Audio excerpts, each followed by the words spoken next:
Hi, everybody, and welcome to City Beat from the Healing Garden in downtown Las Vegas. I'm Nancy Byrne. 2 years ago on October 1st, 58 people were senselessly and violently taken from our world. Another 800 were injured physically. We'll probably never know how many people are still trying to heal emotionally. This healing garden went up right after those shootings by a group of people who just wanted to prove there is good in the world. Went up in 3 days, and it remains a place where people turn for some peace and solace. And it was here, October 1st of this year, where people gathered for strength and to feel the love from our incredible, strong mayor, Carolyn Goodman.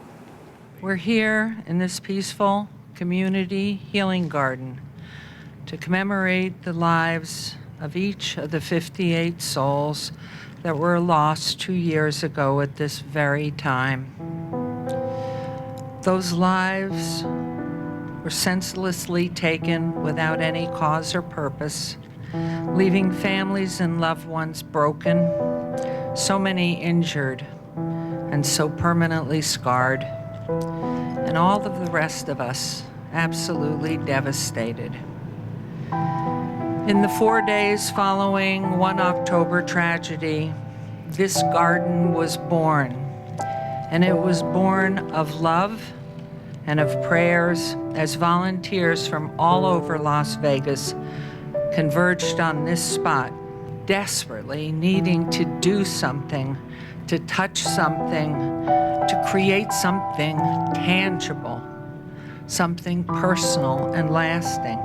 This garden has become a symbol for and a tribute to the real humanity of these 58, and to all those who are still recovering and, like us all, have been forever marked by October 1st.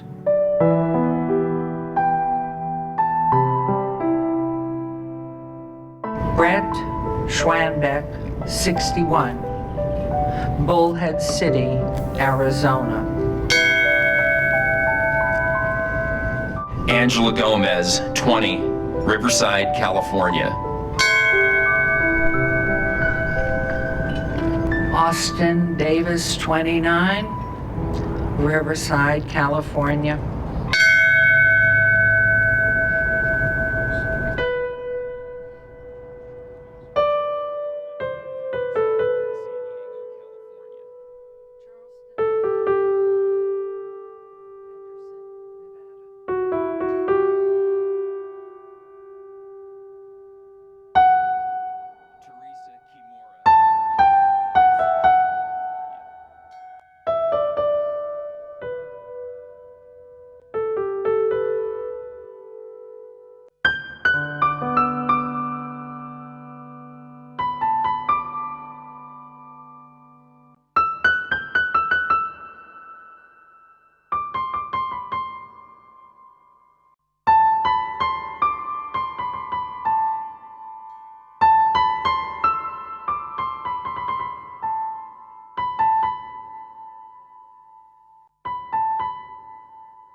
October 1st revealed some of the darkest and scariest times in our community, but in many ways it also revealed the good here in the people that built this garden in an effort to show that there is love and unity in our city of Las Vegas and beyond its borders. We were reminded of the good in our community recently when hundreds of volunteers showed up to spruce up the garden in time for that memorial ceremony.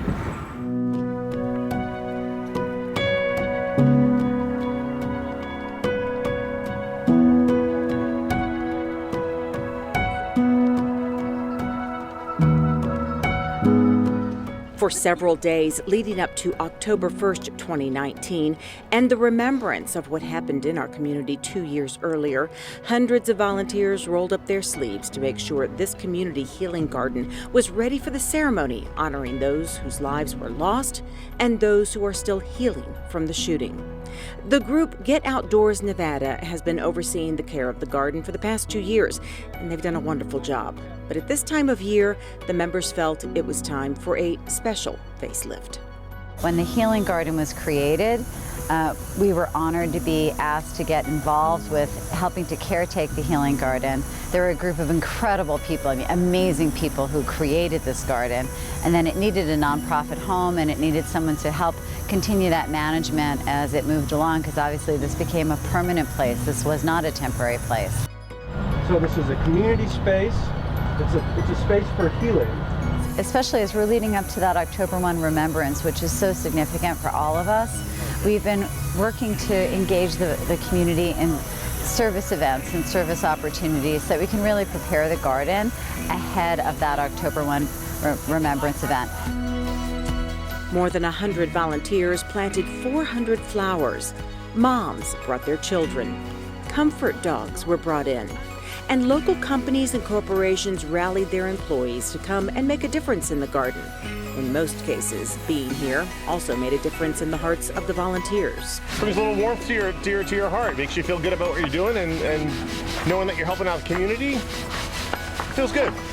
It's important because it's hard to connect with the kids about what happened and what they can do to make a difference. So it's a chance for us to find a small way when things seem really hard to make a little bit of a difference that helps.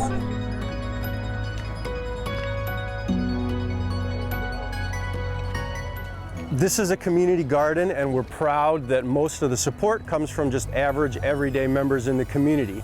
Some of those are survivors who are people that were present on October 1st. Some of those are people who just want to support everyone that was involved. And one of the things that I really like about being able to offer regular volunteer events is that we give people the opportunity to come out numerous times.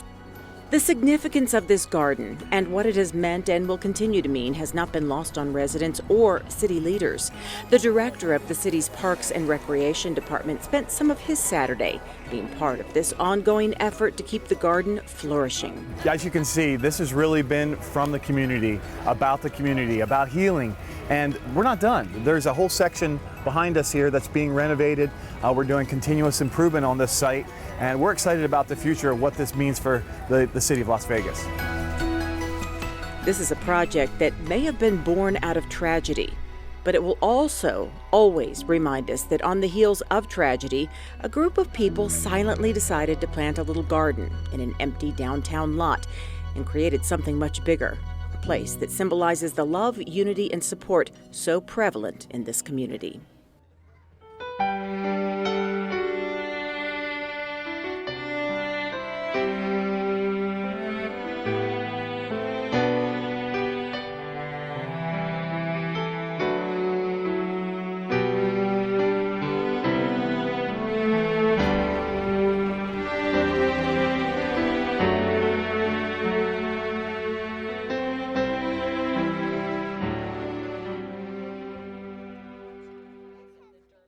If you would like information on how you can get involved in maintaining this garden, you can go to getoutdoorsnevada.org.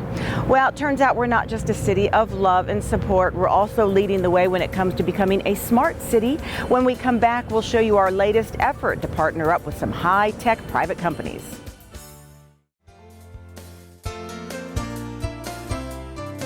Congratulations to the City of Las Vegas Employee of the Month, Robert Everett. Robert is a maintenance worker and has been with the city for 20 years. Robert is a go-to employee in our operations and maintenance department and has truly taken ownership of keeping our community clean. We have all seen the damage done to our desert when people take advantage of our undeveloped surroundings by dumping unwanted items in those areas. Old furniture, tires, paint, and trash are dumped, creating blighted and sometimes hazardous conditions. When Robert spots unwanted debris, he works closely with our Department of Public Safety to investigate, then make sure the materials are safely removed and disposed of properly. For all you do to keep our community clean and safe, we congratulate you, Robert Everett, the City of Las Vegas Employee of the Month.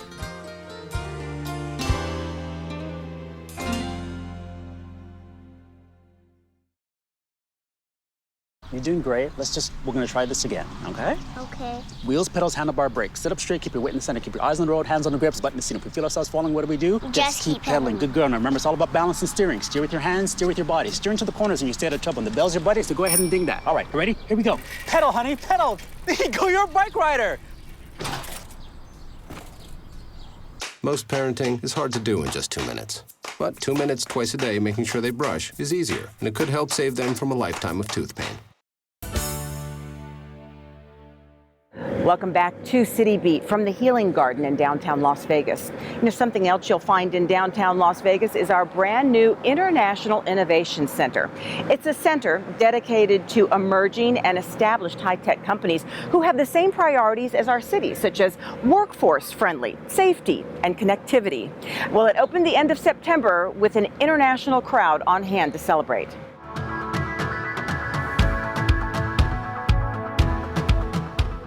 Welcome to the International Innovation Center at Vegas. It's an 11,000 square foot center where tech companies have set up shop to develop and test run smart technologies.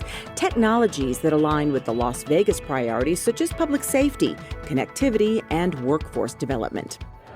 City leaders and leaders of companies from across the globe gathered at the center on September 25th for the official opening ceremony. As the name implies, the Innovation District, which is supported by businesses and tech-friendly infrastructure, is designed as an area that encourages and supports the development and testing of new and emerging technologies. Mayor Carolyn Goodman says Las Vegas is the perfect place for this center because we represent everything innovative and progressive companies need to thrive. This is Las Vegas. We've always been that way. We're innovative. We're always trying new things, and we have no fear. And to be able to be on the map across the country and around the world about what we're doing, and you want to try it, you think you can do it, come here. We're ready for you. Mayor Pro Tem Michelle Fiore had a hand in recruiting one of the companies based out of Switzerland and Paris, Immersion 4.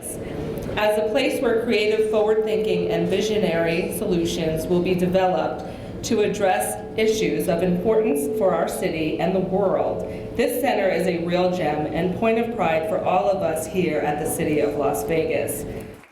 Of course, one of the other city leaders here to celebrate was Councilwoman Olivia Diaz, who is proud that the Innovation Center chose the ward she represents, Ward 2, to forge into the future through technology. She knows firsthand how this diversification of our economy will serve our city and state well. Former state legislator, I know that we took very seriously what happened in the most recent economic recession and downturn, and we knew we needed to do more to diversify our economies here in our city. And so this is proof that the city is swift and nimble and forward thinking and says, hey, we need to maximize and capitalize on this kind of project so that we can stay on track to meet the needs of our community.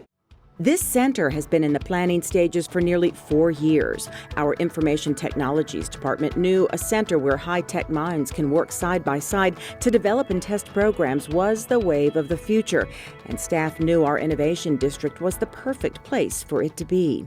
We spoke with Joanna Wadsworth with the city's IT department. So it was recognizing that there are advanced technologies that may be developing, have never been tested, and the Innovation District is a great location to be able to proof of concept, see how they work firsthand before we scale up and deploy them elsewhere. Wadsworth says the opportunity for the city of Las Vegas to work directly with these international companies is vital if the city intends to stay on the cutting edge of technology to develop a smart, connected city. Because technology is advancing so quickly, we don't necessarily have all the expertise in-house to be able to deploy the technologies and be able to set them up. And so that's where our public-private partnerships have been very valuable to us. Officially kicking off this International Innovation Center and the incredible work that we can now see unfolding in our future had to be done in true Vegas style. 3, 2, 1.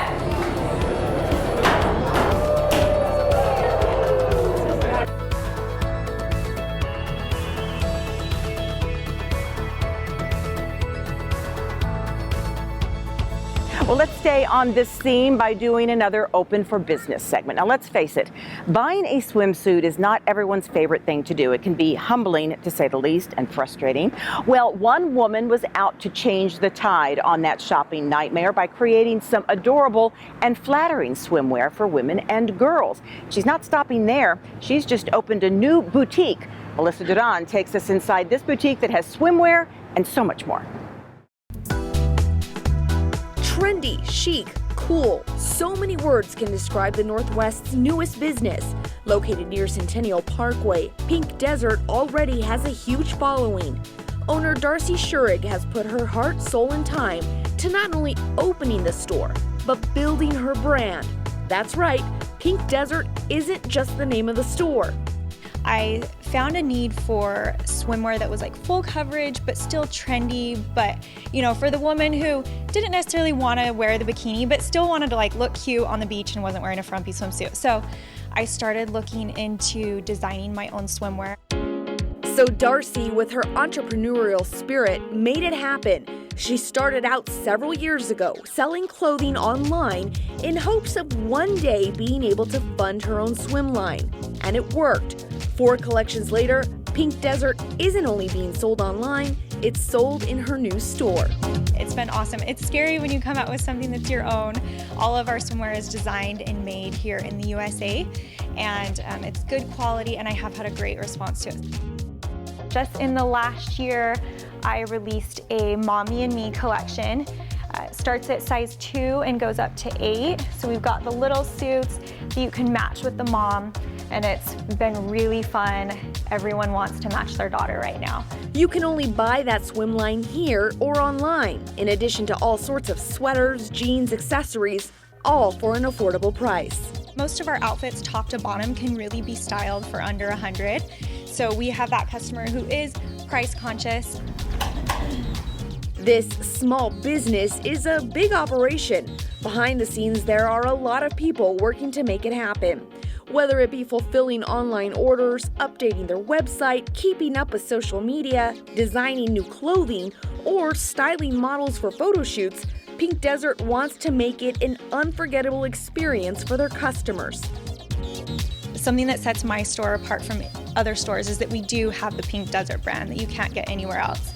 So women can come in and try on the swimsuits and try on the dresses, and we offer free styling services, so they can sign up for this on the website, where they can come in and meet with one of our stylists, and they can put you in outfits, like pair them together. When it came to where she wanted to put her store, there was no doubt.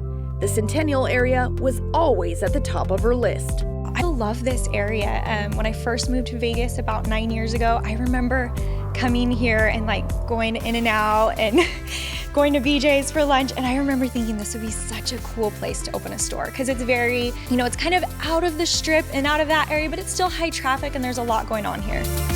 And she says she already is feeling the love from the community. Pink Desert is located in the Great Northwest at 7901 West Tropical. Thank you, Melissa Duran, for that story.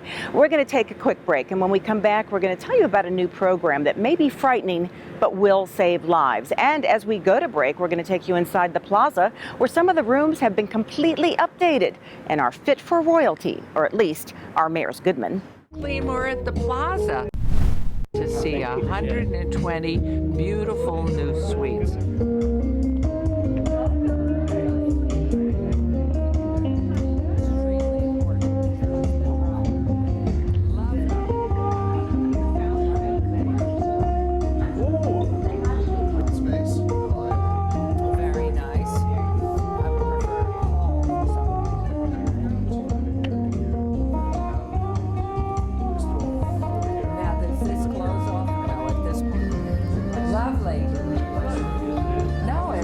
lovely. This is really nice. A second shower, second commode, sink for the lady, and even they've thought enough to make sure that they're making it a magnifying mirror. So, and that's what I need because I can't see to do my eyes.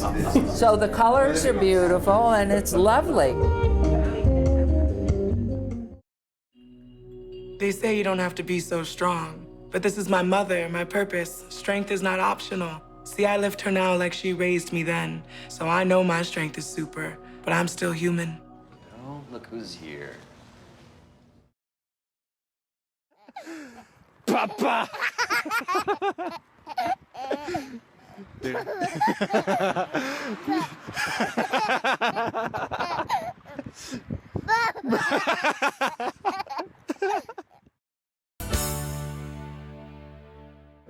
Welcome back to City Beat from the Healing Garden in downtown Las Vegas. You know, just this past summer, our country experienced 3 separate mass shootings in just over a week. And with the October 1st anniversary just behind us, we are painfully reminded of how lethal a gunshot wound can be. Well, now there's a big new campaign started that is teaching civilians how to be first responders until the first responders can arrive. Sue Levitt has this story. It's been 2 years since our city experienced the horror that took place at the Route 91 Music Festival. 58 people were shot and killed and another 800 wounded. Bystanders rushed and scrambled to help, all mostly trying to help others stop bleeding. Hemorrhage is the leading cause of preventable death secondary to traumatic injury. So basically whatever you can do to stop that bleed is really going to help the patient out. Alyssa Ball is one of our EMS educators with Las Vegas Fire and Rescue. She teaches classes pushing for everyone to learn how to stop bleeding during a traumatic incident. The classes are part of the nationwide Stop the Bleed campaign initiated after the 2012 Sandy Hook Elementary School shooting, where 20 first graders and 6 educators were killed. Alyssa says it's crucial for bystanders to know how to react quickly after a traumatic injury. So if you can, in those first few seconds, not minutes, but just even seconds after an incident happens, that's really when you're going to make the most impact. Reacting quickly and also knowing the ABCs to stop bleeding. A, always alert 911 first. B, find the source of bleeding. And C, use direct pressure to compress and control the bleeding. Alyssa demonstrates with gauze how to use direct pressure. If the wound is still actively bleeding and blood is soaking through, tourniquet placement becomes necessary. Usually the one that's life-threatening is when it's severe hemorrhage. So we're talking greater than, they say, about a half of a soda can of blood that's bleeding aggressively, especially if it's squirting, which is indicative of an arterial bleed, or a larger vessel. If you don't have a tourniquet, a towel, belt, or anything you can use to tie around the patient will work. And if we're going to apply a tourniquet, we want to go about 2 inches above the actual site of the wound that's bleeding. And then we're going to wrap the tourniquet. Alyssa says to be prepared. This process will be very painful for the patient. And if you can, put a date and time on the tourniquet so that once the patient reaches doctors, they can better treat that patient. So truly, whoever, if the people that are around them at the time of an incident can intervene and control that bleeding, it's not only going to improve their prognosis, but in many cases it's life-saving. Stop the Bleed kits are available to anyone and not just our first responders. In the kits, you'll find gauze, a tourniquet, and just the basics that you would need to help someone stop bleeding. Now, other cities, along with Las Vegas, are educating residents on Stop the Bleed.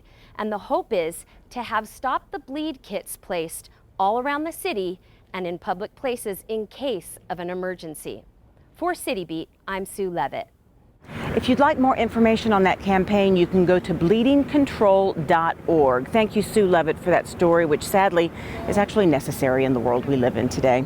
We would like to end with some inspiration. We opened our show with the reading of the 58 names, 58 lives taken from our world way too early. It was a very dark time in our community, but it also brought out a lot of good. Right now, we want to direct your attention to a young lady who's actually getting national attention for her talent. We leave you with Kira Brown. Stay strong, Vegas. 58 hearts, 58 brand new stars light up the sky tonight. This is my home, we must go on, Vegas strong. In the darkest of nights, we will join in their light, and only together we will shine. With strength in our love, the power of hugs, this is my home, Vegas strong. Together we'll rise, hearts burning bright. We've overcome with love, spirit, and fight, and we'll show the world we're the brightest of lights. This is our home, Vegas strong. Today, we are all Vegas strong. 58 hearts, 58 brand new stars light up the sky tonight. This is my home, we must go on, Vegas strong, Vegas strong.